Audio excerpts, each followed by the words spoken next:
Here we are, people. We're back with Rift of Nations, session 32. I am in the middle of changing out my mic and Stream Deck and OBS, all these lots of things, and this is the night we play, and I want to do it the night we did it, so this is my best, so I apologize for any sort of weirdness. I'm going to get that taken care of this week, but I got to film these things the day after, or the right after, because I got to share it with somebody. I share it with you people, and I love seeing the comments about, like, oh, I didn't know that, like, seeing you guys talk about this. It's so cool to see other people Karen being part of this. So thank you for that. So session 32, we picked up with them going down into the second ruins that they've been into. This is the Memory Nation ruins, and this is the underground sanctuary, the city of Sanctuary, and the church that's involved with wiping people's minds and making people forget stuff.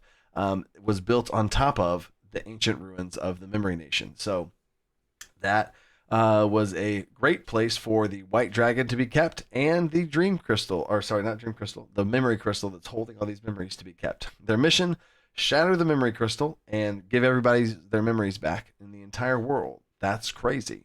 All these people have been forgetting about nations, and there used to be 10 nations, but then there was 9, 8, 7, 6, 5, 4, 3. Now there's only 3 nations left, and everyone only thinks there's ever been only 3 nations. But now, with a shattering of that crystal, everyone gets all their memories back, and people can be aware of what's going on around them, which is a very powerful thing. So anyway, that was the mission, and that's what I thought they were going to do, and here's what actually happened. So here we go.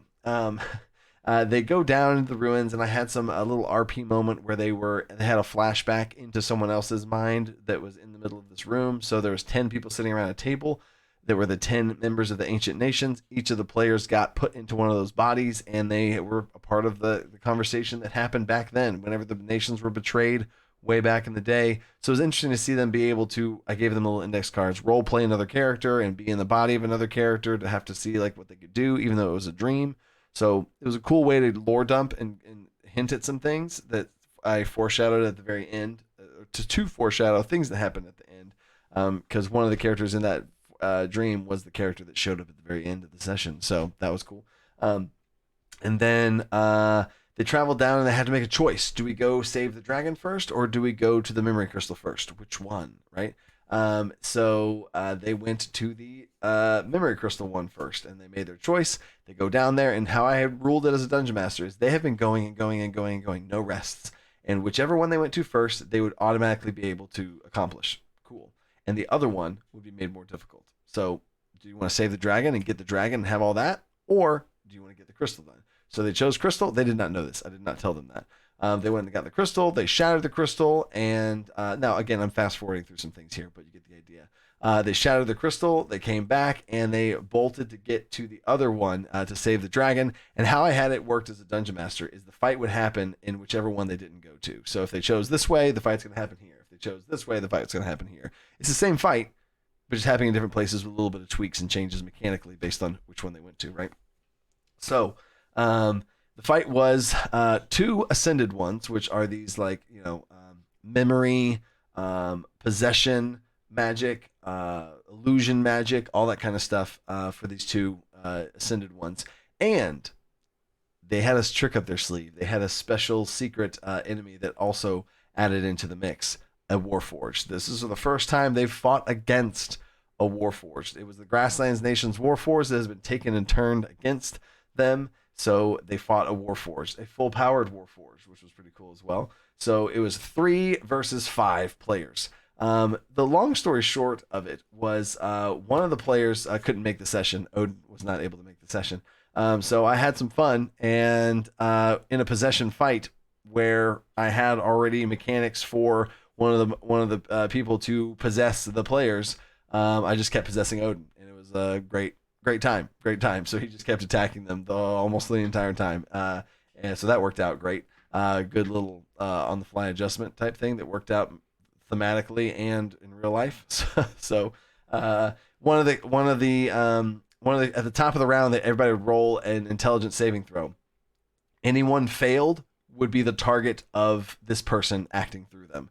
Right, so this bad guy, their entire turn and their entire action economy was done through people that failed that save at the top of the round. So the first round, 4 different people saved. So I had a choice between 4 people. which one am I going to use? And so I picked one, and I could do stuff that character does. I could move them around, all that kind of stuff. And that was that character's turn. I thought it was an interesting mechanic that I've never done before, where the action economy in my NPC is doing stuff for them, but they still get their turn. So that was like the best of both worlds. Is I possess a character, but it's only for a little quick moment, and then they get their body back type situation. So that felt good. And they still got to take their turn instead of just being possessed and losing their turn, which always feels bad. So that was one character. The other character was illusions and tapped into the other people's fear and all that kind of stuff. And they would target the people that failed the saves, that failed the saves at the top of the round. So that was cool. The Warforged was literally like Iron Man shooting energy blasts. It was the sound damage, so thunder damage, like echoed laser beam waves of just energy shooting from this Warforged thunder damage booms happening, flying. The Warforged could fly all over the place. But the cool part, so many. Where do I start? From each character's perspective, Ivar the fighter ran in, plane shifted into the nightmare plane, which is the nightmare plane overlaps the material plane, and the dream plane overlaps the material plane. It's the whole thing. He shifted into the nightmare plane and then fought the bad guy in the nightmare plane. So that was super cool. And then ended up killing one of he ended up landing the killing blow on both of the ascended ones. So Ivar went nuts on that. Clara ran up to the center and focused on the other ascended one, getting them really low, and then Ivar came over, stole the kill, but it's fine. And Clara's at the end of her turn had 2 natural 20 crits in back-to-back turns, dealt a whole bunch of damage at the very end there, and also was tapping into other people through her little dream connection stuff. Darius was using his wind stuff. He created a wind wall, which is I'll get to in a second. Created a wind wall, pinned people against the wall that were being possessed. He completely pinned Odin and pinned him to the ceiling because he just got tired of Odin attacking everybody always. So he just pinned him to the ceiling with a whole person. So I thought that was pretty. We got a kick out of that from the player that wasn't there, getting a whole person to the ceiling. That's always just going to be funny. And then, so going around the table, and then I'm saving it. Yeah, now Q. Oh, man. At one point earlier, Q had gone into the white dragon. Like, they were dreaming, and there was a white dragon and a black dragon in a dream, and he, like, Jaegered mind shunted himself into the white dragon and was a white dragon for a second. And that was, like, a natural 20 moment within a dream that became a mechanic in this version now. So he's like, can I do that again? And I was like, oh, thank you for taking the bait. So I said yes, and he became a white dragon. His mind went into the white dragon. His body fell limp. He was a white dragon for a bit, and he's attacking and breath weapon, did all this crazy stuff. But the dragon only had 20 hit points, and he didn't even realize that because he took control of a very weakened dragon who was on the edge of dying, and then is fighting like crazy with it, and got knocked unconscious, sent back into his own body. And then Wild Magic Surge Barbarian. If they roll a natural 20, they take on powers of a creature around them. Like they gain some magical properties of a creature that's around them. He was fighting the other Warforged. So it was Warforged versus Warforged in this epic clash battle. He rages again and gets a natural 20 on his rage. So he literally takes the power of this other Warforged, and they both fly up into the air, and they're like blasting each other with the thunder energy. It was insane. And it all ended on both of them charging up. The creature had a charge up attack. So whenever he gained the powers, I literally I took my character, my monster sheet, I ripped off the bottom half and handed him the sheet. And I was like, you can do this now. And he had all the stuff, the cool stuff he could do.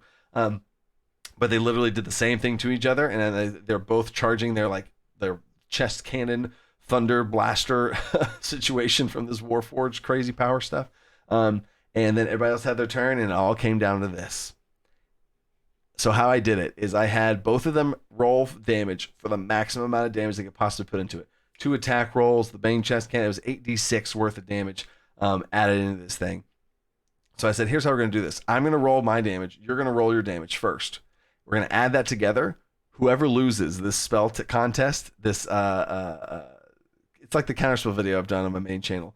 It's the spell duels. It's a literal spell duel of 2 energy blasts hitting the air, Dragon Ball Z style, Harry Potter style, whatever, blasting in the center. Who's going to get overtaken by it? So the damage was 62 damage, and that was enough to kill the boss man, and I think it might have also been enough to knock out Q.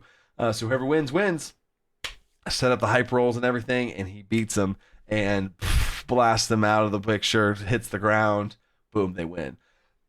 So fast forward now, they talk to the White Dragon, they learn a bunch of lore bomb stuff, and then they're done, they leave, and outside of the ruins, after they get outside the ruins and they're all there, who shows up but Broadstone? Broadstone shows up, he's talking to him, and then he shows his hand about how you guys just didn't listen, and it reveals himself that he's actually a villain. And off in the distance, you see a giant flying condor flying in towards the group. Abraxas is showing up to the party as well. So you have Broadstone and his other shapeshift buddy, Abraxas flying in, and on the top of everything, I said, Ivar, roll a d20, which is his blink thing. The blink spell, if you roll high, you stay in the material plane. If you roll low, you bamf into the ethereal plane. But in this case, it's the nightmare plane in this world that we're running. And he teleports into that plane with 2 Nightsbane, which if you know Nightsbane, there are 3 Nightsbane, which are the henchmen of Abraxas, who's the BBEG guy.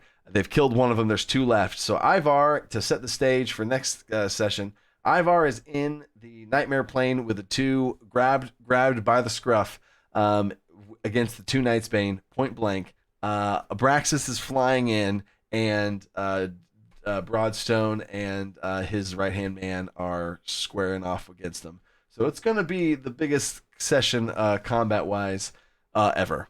So buckle up for that one. That's going to be a doozy, because I think we're about 3 sessions away from it all ending. So I think how it's going to go, and we'll see how this actually pans out, is the big fight's going to be next session. We're going to wrap up that fight, and then they're going to set the stage, do some stuff, get ready for the big finale.